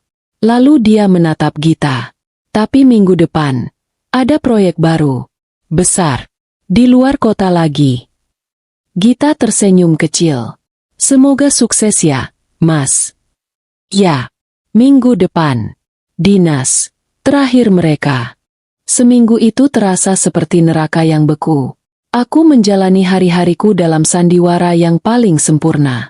Aku adalah Indira yang manja. Indira yang peduli. Indira yang bodoh. Aku tersenyum pada Satria. Aku tertawa mendengar lelucon Gita. Aku dengan telaten menyuapi ibuku. Tapi kini, bubur yang kusuapkan padanya adalah bubur sungguhan. Dan, obat, yang kuberikan padanya 3 kali sehari adalah vitamin murni. Di hari ketiga, sesuatu terjadi. Batuk ibu berkurang. Di hari kelima, dia memintaku membukakan jendela kamarnya karena dia ingin menghirup udara segar. Di hari ketujuh, dia duduk di kursi rodanya dan memegang tanganku. Indira, katanya. Suaranya masih lemah tapi jernih. Kamu terlihat lebih tegar. Nak, ibu senang. Aku hampir menangis. Untuk pertama kalinya, tangisan itu adalah tangisan kelegaan. Aku hanya tersenyum dan memeluknya. Ibu harus cepat sembuh. Aku sayang ibu. Di balik senyumanku, es di hatiku semakin mengeras. Mereka tidak hanya merencanakan pembunuhan. Mereka mencuri waktu berhargaku bersama ibuku. Mereka merenggut kesehatannya. Dan untuk itu, mereka harus membayar. Ponselku, yang kini selalu ada di genggamanku, adalah jendela rahasiaku. Aplikasi yang dipasang Raka selalu aktif. Aku bisa melihat dan mendengar semua yang terjadi di rubanah itu. Mereka tidak ke sana setiap malam. Sepertinya mereka punya jadwal. Senin, Rabu, Jumat. Mungkin saat itulah mereka memasak atau mengemas. Di malam-malam itu, aku akan duduk di kamarku, dalam gelap, memakai earphone, mendengarkan. Aku mendengar mereka bekerja. Suara gelas kimia berdenting. Suara mesin pengemas. Dan aku mendengar mereka bersenang-senang. Aku mendengar desahan mereka di atas kasur itu. Aku mendengar mereka bicara. Mereka bicara tentang uang. Tentang betapa mudahnya menipu para distributor. Tentang betapa bodohnya orang-orang yang membeli obat diet palsu itu. Dan mereka membicarakanku. Mbak Indira hari ini lucu banget. Suara Gita terdengar. Terkikik. Setelah suara ciuman yang basah, dia pamer tas barunya. Dia pikir tas itu bisa menyelesaikan semua masalahnya. Dia nggak tahu kalau 3 bulan lagi, dia nggak akan butuh tas lagi. SSSTT. Suara Satria. Jangan bicara sembarangan di sini. Tapi ya, kamu benar. Dia terlalu polos. Polos atau bodoh? Tawa Gita lagi. Dia bahkan gak sadar kalau suaminya gak pernah benar-benar cinta sama dia. Hei, kata Satria. Aku sayang dia.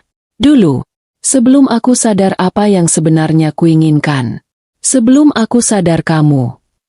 Gombal, desah Gita. Aku mematikan suaranya. Aku tidak sanggup mendengar lebih banyak lagi. Setiap kata adalah sayatan baru di atas luka yang lama. Raka sudah memberiku hasil salinan hard disk itu. Isinya lebih mengerikan dari jurnal yang kutemukan. Ada catatan keuangan lengkap. Rekening bank di luar negeri atas nama Satria dan Gita. Foto-foto. Dan video. Raka benar. Aku seharusnya tidak melihatnya. Itu bukan video perselingkuhan. Itu adalah video eksperimen mereka. Video yang mereka rekam di laptop itu. Video Satria yang sedang mencampurkan sesuatu. Video Gita yang sedang menguji racun itu. Pada seekor kucing liar yang mereka tangkap. Aku muntah di kamar mandi selama 1 jam penuh setelah melihatnya. Kucing malang itu mati perlahan. Kejang-kejang. Persis seperti yang mereka rencanakan untuk ibuku. Dan untukku. Mereka bukan manusia. Mereka monster. Dan malam ini adalah malam penentuan. Jumat malam. Minggu kedua setelah aku menemukan rubanah itu. Satria sudah berpamitan tadi pagi. Pamitan. Dinas. Terakhirnya. Pamitan yang paling manis. Dia memelukku lama sekali. Jaga diri baik-baik ya, sayang. Bisiknya. Ini proyek terakhir. Setelah ini, Mas janji, kita liburan. Berdua. Aku membalas pelukannya. Iya, Mas. Aku tunggu. Aku bahkan berjinjit dan mencium pipinya. Dia tidak tahu bahwa, dinas, kali ini akan menjadi, dinas, terakhirnya dalam arti yang sesungguhnya. Gita juga sudah pamit, lembur. Pukul 11 malam.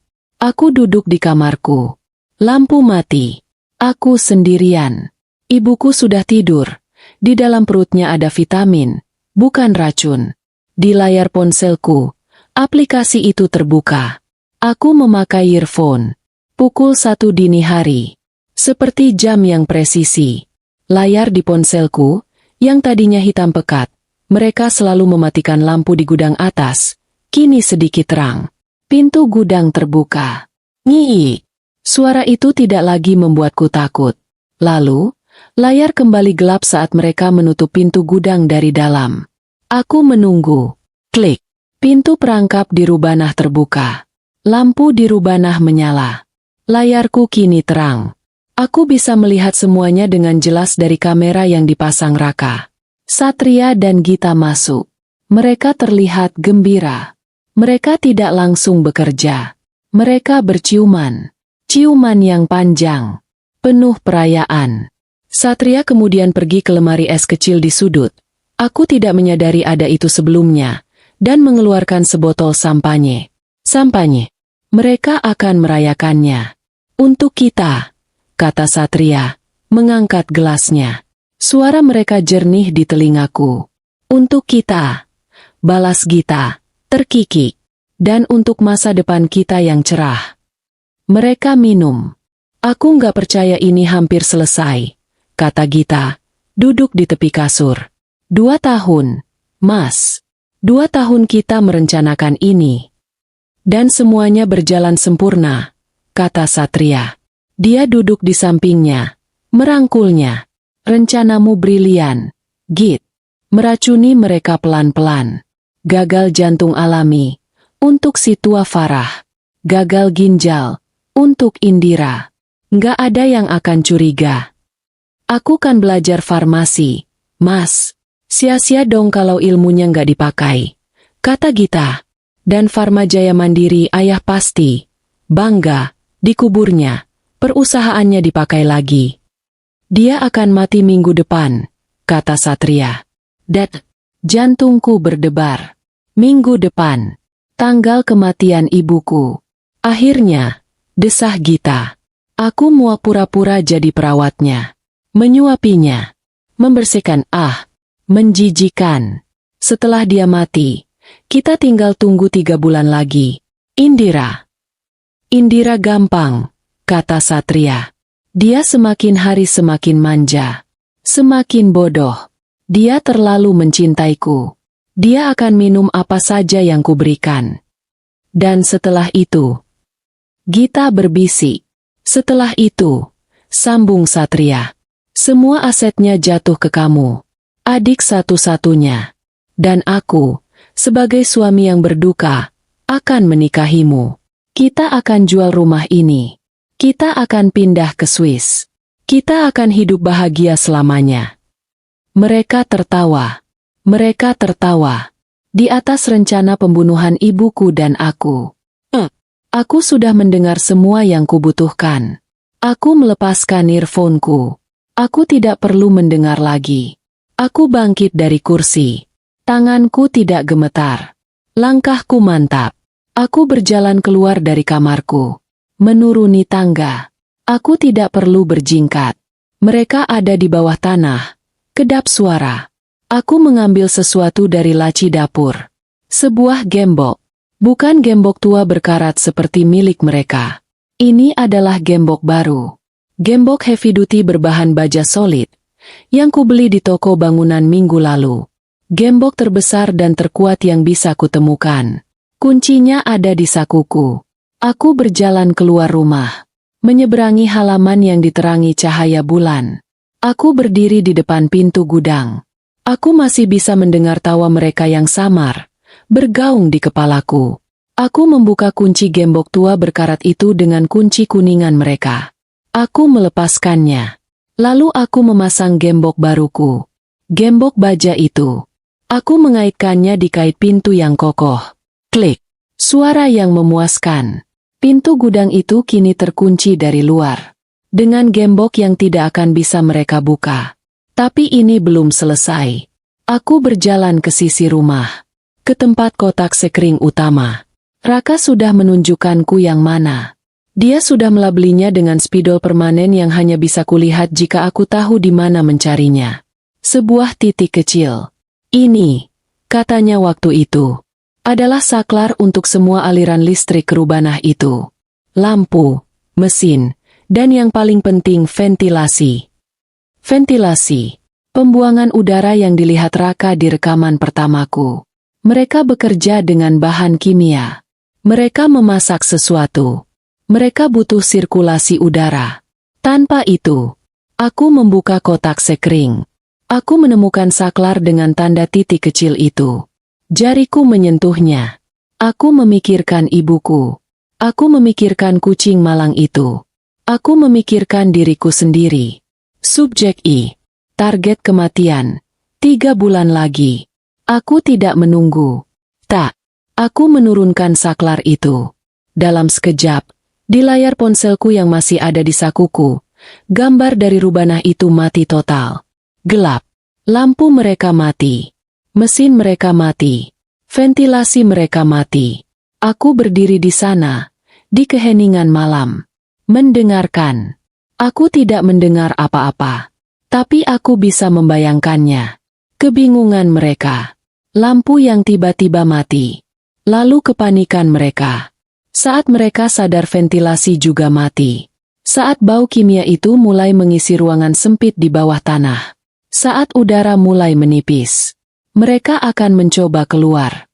Mereka akan menaiki tangga. Mereka akan menemukan pintu perangkap itu. Mereka akan mendorongnya. Tapi mereka tidak akan bisa. Aku menaruh palang besi berat di atasnya tadi.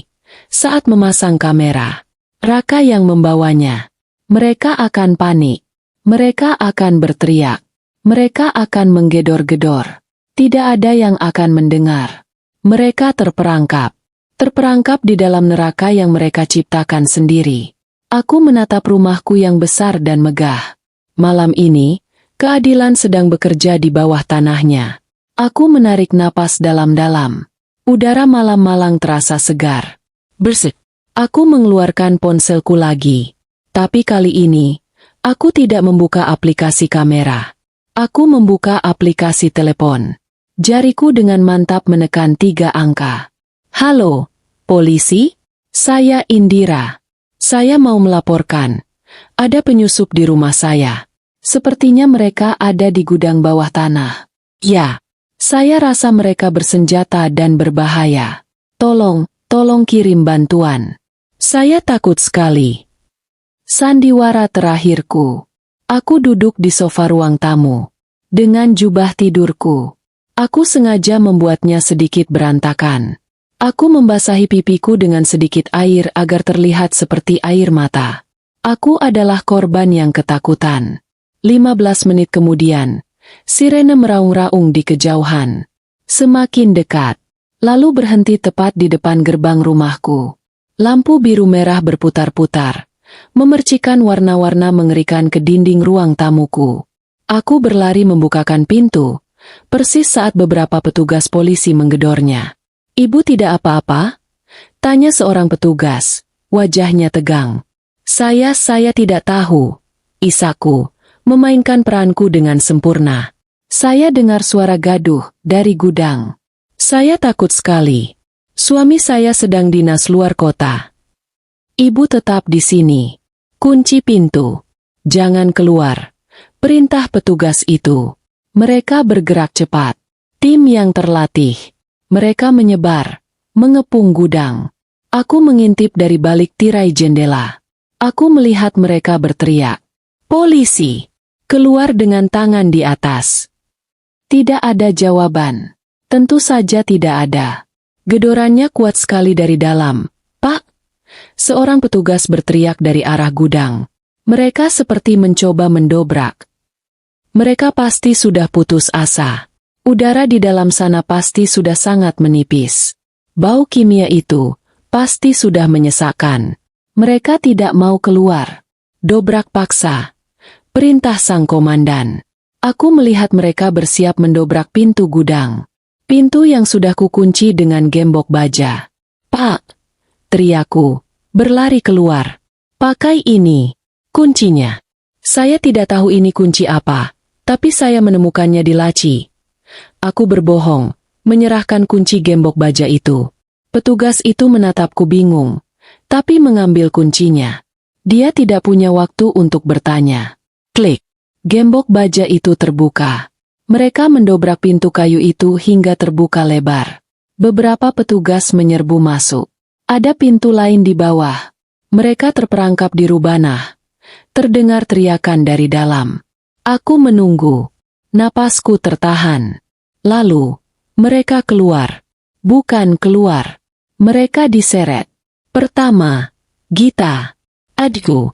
Dia tidak lagi terlihat cantik. Rambutnya acak-acakan. Menempel di wajahnya yang basah oleh keringat dan air mata. Pakaiannya, kemeja satria, kotor oleh debu dan tanah. Dia terbatuk-batuk hebat. Menghirup udara malam yang segar seperti orang tenggelam. Matanya liar. Panik.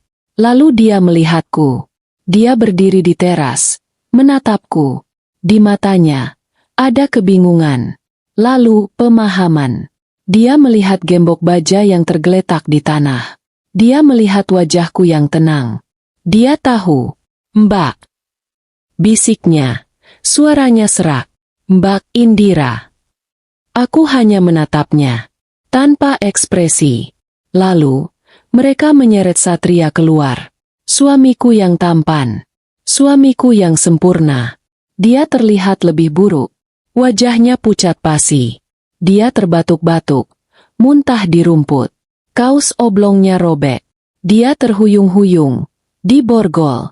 Matanya bertemu dengan mataku. Aku melihat di matanya. Kemarahan.